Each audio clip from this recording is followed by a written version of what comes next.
what if that lingering feeling you have, that constant pressure that you need to always like grow as a person, what if that isn't actually a sign of spiritual wisdom at all? Right. What if it's actually just a deeply embedded control tactic? Exactly. Today we are looking at this terrifyingly brilliant idea. The concept that the universe isn't some gentle cosmic classroom meant to teach you lessons. It's a factory. A factory, yeah. Yeah. And in this factory, your personal suffering might just be, the cost of doing business. It completely flips the script on how we're taught to view our entire lives. I mean, we usually prefer our boundaries to be visible. Oh, absolutely. I Like, mean, if you're locked okay. in a physical room, you can walk right up to the door, rattle the iron handle, and you know for a fact that you are trapped. You feel the cold metal. Exactly. But the most effective prisons, they aren't built with iron at all. They're built with concepts. And that brings us to today's deep dive. Welcome in, everyone. We have a profoundly heavy, paradigm-shifting mission today. We really do. We are unpacking an essay that was published recently on March 19th, 2026 on the Spiritual Seek blog. It's titled, "The Bars of the Cage Were Always Invisible," and it's written by Thalia Garcia. Yeah, and her entire premise rests on exposing what she calls this invisible architecture. The architecture that religious and spiritual institutions have essentially built around human consciousness. Right, and we're going to map out these arguments for you today, but we need to be very clear right up front. We are strictly playing tour guides here. Yes, 100%. We are not endorsing these viewpoints. Right, because this essay touches on incredibly sensitive themes. I mean, we're talking existential control, the true meaning of suffering, and really controversial ideas about life and death. So purely as an intellectual exercise, we're looking at this. But I have to say, her thesis is just, it's impossible to look away from once you see it.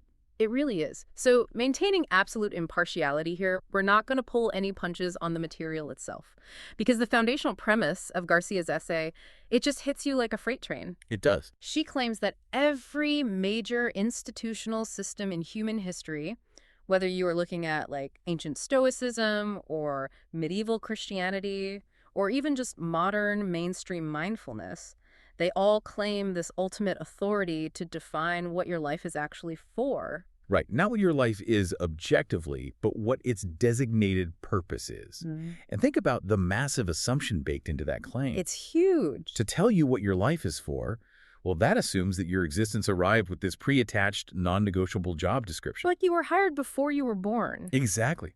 And in a rather stunning coincidence, that assigned purpose always happens to require your strict obedience. Oh, isn't that convenient? Right. Obedience to the institution's specific set of rules, their rituals, and of course their earthly authorities. Grandways the earthly authorities. And to really visualize this trap, the essay drags us all the way back to some of the most radical, suppressed thinkers of the ancient world. The Gnostics. Ah, yes, the Gnostics. They had a very specific name for the architect of this material trap. They called it the demiurge. Right, so in Gnostic cosmology, the demiurge is this arrogant, blind, lesser god. A blind god. Yeah. This entity fashioned the physical material world, but the critical twist here, and this is so fascinating, is that this lesser god genuinely mistook the flawed prison it built for a divine paradise. Wow, so it didn't even know it built a prison. Exactly. It thinks it made heaven. So in this framework, the human soul isn't a product of the physical world at all. Does that hide her? Right. It's a fragment of true, blinding divine light that somehow fell into this constructed reality and effectively just caught amnesia. It forgot its origin. I forgot what it was. So the path back home then isn't found through blind faith. No, not at all. And it's not found by following the rules laid out by the prison guards either. The path out is through gnosis, which translates to profound direct knowledge. Awakening to the illusion itself. And applying that ancient concept to modern institutional power is where the essay gets incredibly destabilizing. Oh, yeah. It pulls the rug right out from under you. Because it isn't just some pessimistic view claiming, oh, the world is a tough place. It is a structural critique. It asserts that the material world is a fundamental mistake. Right. And the religious or societal authority figures operating within it, they are either hopelessly blind to that mistake or they are highly invested managers just keeping the assembly line moving. Okay, it's like Let me try an analogy here. It's like showing up to a fluorescent lit temp job that you didn't even apply for. Okay, I like this. You're just sitting in a cubicle, and the floor manager, who, by the way, has never even met the CEO and doesn't actually know what the company manufactures, comes over to your desk. Right. And they tell you that your soul's ultimate cosmic destiny is to hit their arbitrary daily quota. That analogy captures the absurdity perfectly. I mean, it's spot on. Yes. And if we look at the historical record, we see exactly how threatening that realization is to a power structure. Oh, absolutely. The Gnostic movements, they weren't systematically hunted down and eradicated because they were morally corrupt. Right. It wasn't about morals. No, they were destroyed because a group of people holding that belief system is entirely ungovernable. Ungovernable. Because if you truly believe that your soul is already a complete fragment of divine light, well, you don't need a middleman. Exactly. You don't need a priest to broker a deal for your salvation. A person who sees the material world as just a temporary flawed illusion is completely immune to institutional leverage. You cannot sell salvation to someone who already knows they aren't damned. They become a massive existential threat to the institutional economy. Which really begs the question. If this whole setup is a factory and we are just these reluctant temp workers, what is the product the factory is selling us? What's keeping us at the assembly line? Right, what keeps us willingly standing there? And the essay's answer to this is perhaps its most controversial point. The product is the promise of spiritual growth. Yeah, Garcia labels the concept of spiritual evolution as the most seductive, successful lie ever told about human existence. That is a heavy statement. It is. And it's so successful because from the inside of the human experience, it feels undeniably true. Yeah, You know. right. It feels real. You endure hardship, you reflect on the pain, you adapt your behavior, and then maybe you handle the next crisis slightly better. We casually refer to that mechanism as gaining wisdom. But the essay forces us to look underneath the hood of that narrative. The mechanics of growth inherently demand a future. They require deferred completion. Exactly. The institution tells you that you are never quite finished. There is always another layer of the psychological onion to peel, you know? Always another deep-seated trauma to integrate. Or maybe even an entirely new lifetime you have to incarnate into just to process the backlog of lessons you missed. The comparison drawn here is to consumer debt, and the structural similarities are chilling. Oh, the debt metaphor is brilliant. It really is. In a system of spiritual growth, you are positioned as perpetually indebted to your own potential. You're always one major breakthrough or one more payment away from being completely free. But the interest of daily life just keeps compounding, ensuring you never actually clear the balance. And awareness, as the essay points out, it isn't something you can hoard in a savings account. There's this stark, really provocative comparison made in the text. Right, the two lives. Yeah. Imagine someone who lives to be 100 years old. They travel the globe, they change careers 5 times, raise a massive family, collect an absolute mountain of varied life experiences. The institution would look at them and say they have grown immensely. Right, but from a purely spiritual standpoint, according to Garcia, they might not have gained an inch of true awareness. Not at all. Meanwhile, someone who lives a mere 20 years, confined to a single, solitary room, might possess total, shattering clarity. Because often, the person who is violently thrashing around in a flood of constant novel experiences is the very last person to realize they are underwater. Oh, wow. Thrashing around underwater without knowing it? True awareness is described here as having zero loyalty to duration or accumulation. It does not compound over time. It is simply a recognition. Just a recognition. It's the singular moment when the desperate search for meaning finally stops and pure seeing begins. Okay, I have to jump in here and push back on this a little bit. Go for it. Because this challenges literally everything we intuitively feel about resilience. I mean, I genuinely feel like I learn from my mistakes. Sure, cause and effect. Right, like if I touch a hot stove, I learn not to do it again. Doesn't living multiple lives, going through relentless trials and errors, organically temper a soul? Doesn't it make it wiser over time? That's the logical assumption. Yeah, I mean, the entire Eastern doctrine of reincarnation essentially presents the universe as a rigorous cosmic university. That is the standard defense. And the essay actually anticipates it by introducing what it calls the reincarnation problem. The reincarnation problem. Okay, unpack that. Let's examine the underlying logic of that cosmic university. The doctrine of reincarnation insists that you must return to this brutal material plane to painstakingly work through your unresolved karma. Right, your homework.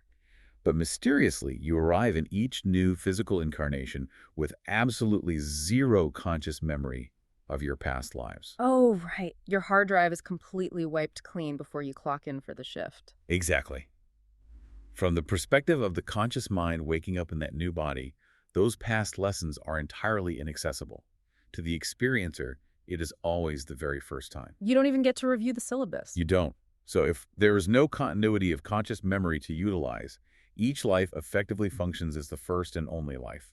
So it isn't a university at all, really. In this framing, it's more like a maze, where every single time you hit a dead end, the unseen architects reset your position and completely erase your map. The critique is even sharper than that. Using a completely unverifiable past to enforce a person's compliance and suffering in the present moment, that's not an act of spiritual guidance. What is it then? It is a hostile management tactic. Oh, wow. It's designed to keep you laboring in the factory.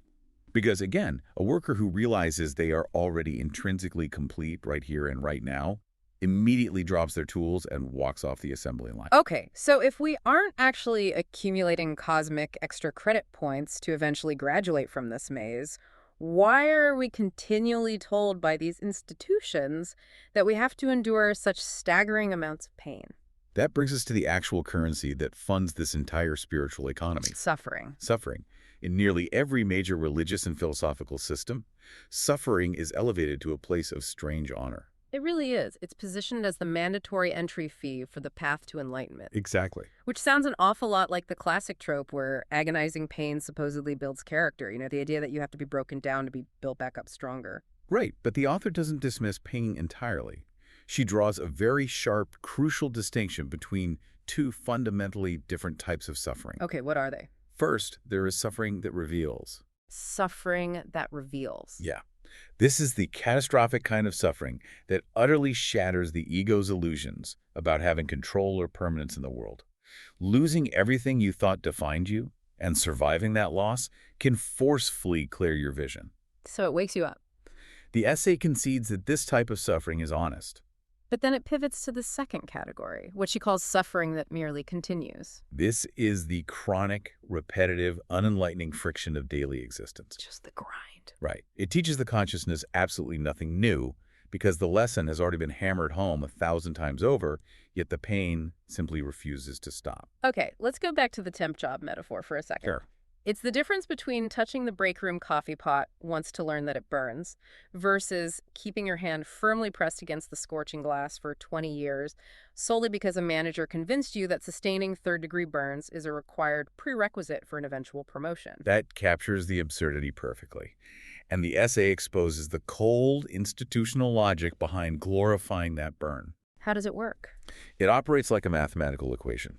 If suffering produces spiritual growth, and the institutions hold the exclusive monopoly on defining what spiritual growth looks like, then the institutions essentially control the meaning of your suffering.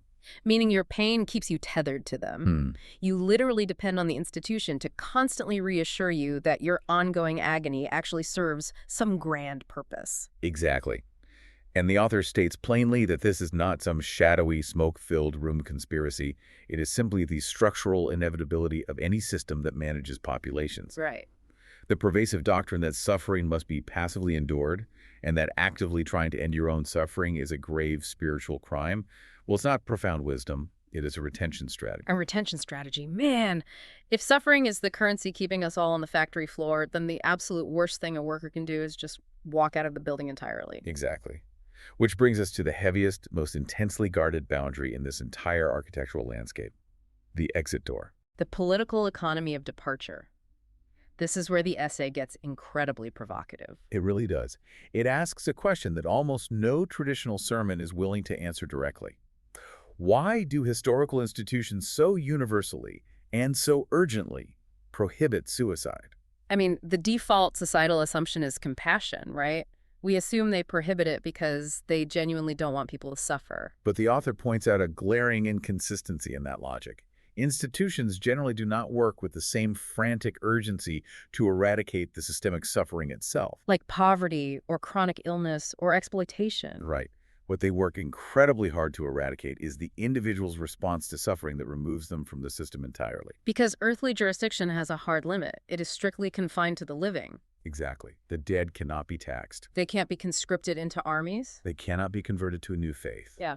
And they no longer require salvation, which means you can no longer sell it to them. Wow.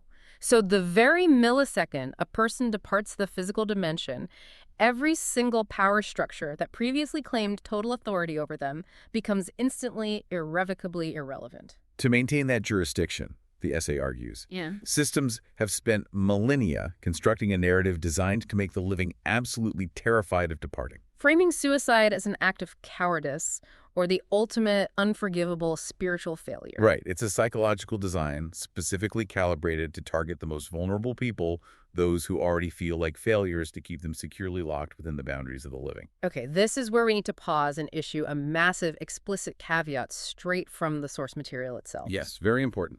The essay makes a profound separation regarding how people choose to leave. She categorizes departures into two totally distinct realms. This is a mandatory distinction. The author readily acknowledges that the vast majority of departures are driven by agonizing crisis. She refers to this as the suicide of the unexamined life, or severe depression. It is fundamentally a failure of awareness, driven by the suffocating illusion that the current unbearable pain is permanent. The person's vision violently contracts down to a single point of agony. Yes, and she is incredibly adamant on this point. A mind in a state of crisis deserves immediate, profound care, not metaphysical rationalization. True clarity is inherently expansive, right? If your internal world is shrinking and getting smaller, that is not the sign of a soul calmly completing its journey. Exactly. That is a crisis. But having established that critical safety rail, she then introduces the second category. And this is the concept that traditional systems completely refuse to name or acknowledge. Radical sobriety. Radical sobriety. This describes a departure that does not stem from despair, trauma, or blindness.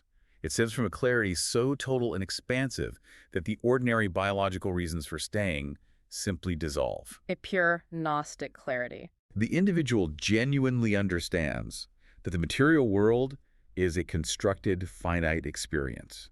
They aren't frantically running away from something terrifying. They're just done? They're simply done. They have thoroughly exhausted what this specific form of dense physical experience has to offer them.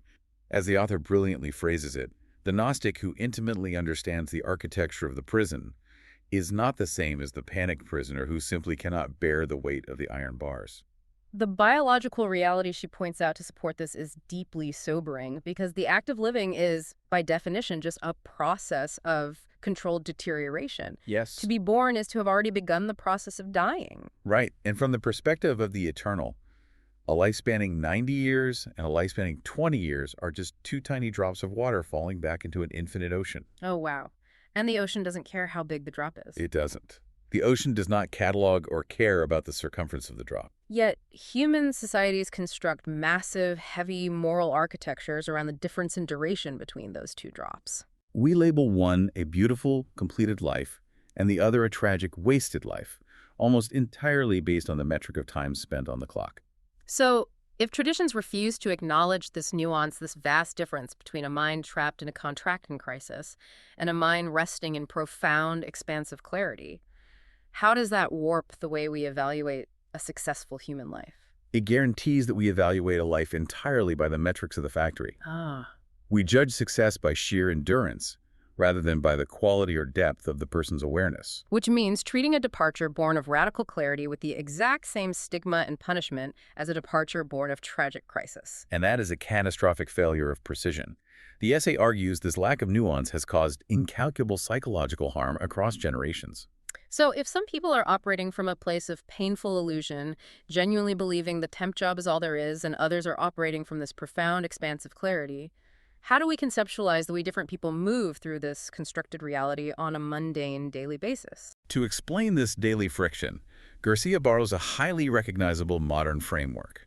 She divides human operational states into two categories. Okay. The NPC, or non-player character, and the player. Wait, so an NPC isn't just like a mindless drone in this context, right? No, not at all. It's anyone who genuinely believes the milestones of the simulation are the ultimate reality. Like the corporate promotion, the 30-year mortgage, the social media status. Exactly. The NPC is fundamentally indistinguishable from the game itself.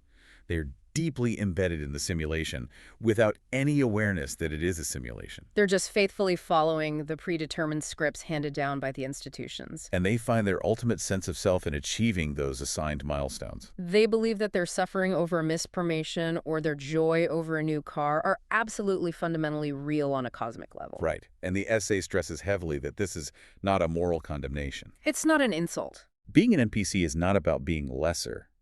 It is simply an accurate description of the default state of human consciousness throughout history. They are actively playing a game without knowing the rules were invented by someone else.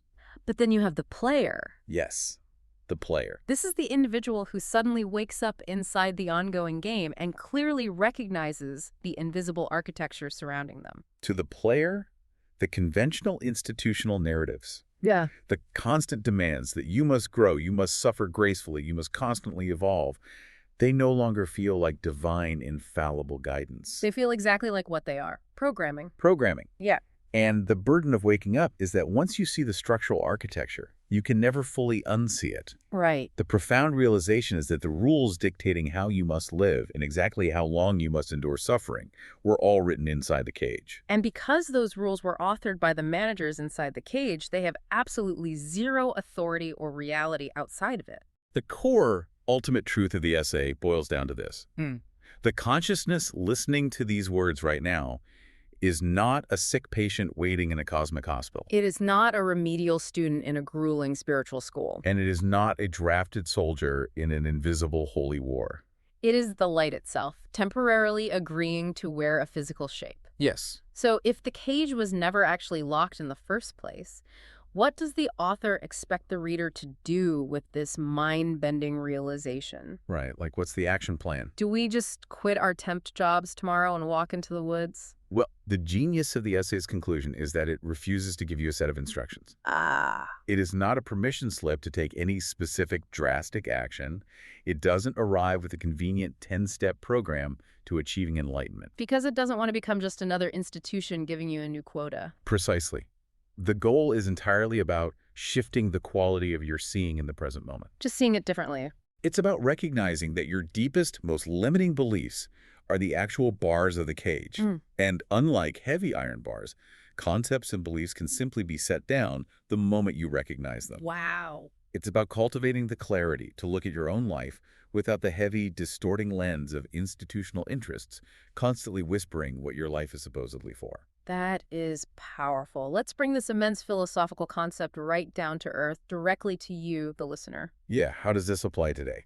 You might not consider yourself a spiritual seeker or someone who cares about ancient Gnostic texts, but the mechanics of this essay force a really uncomfortable, necessary audit of the invisible architecture operating in your own daily life. It demands that you closely examine your own endurance. Exactly. Are you currently enduring chronic, deeply painful situations, maybe sitting at a toxic, soul-crushing job, or staying in a perpetually draining relationship, or buckling under the crushing personal expectations you constantly heap on yourself? Just because some modern institution told you to. Right.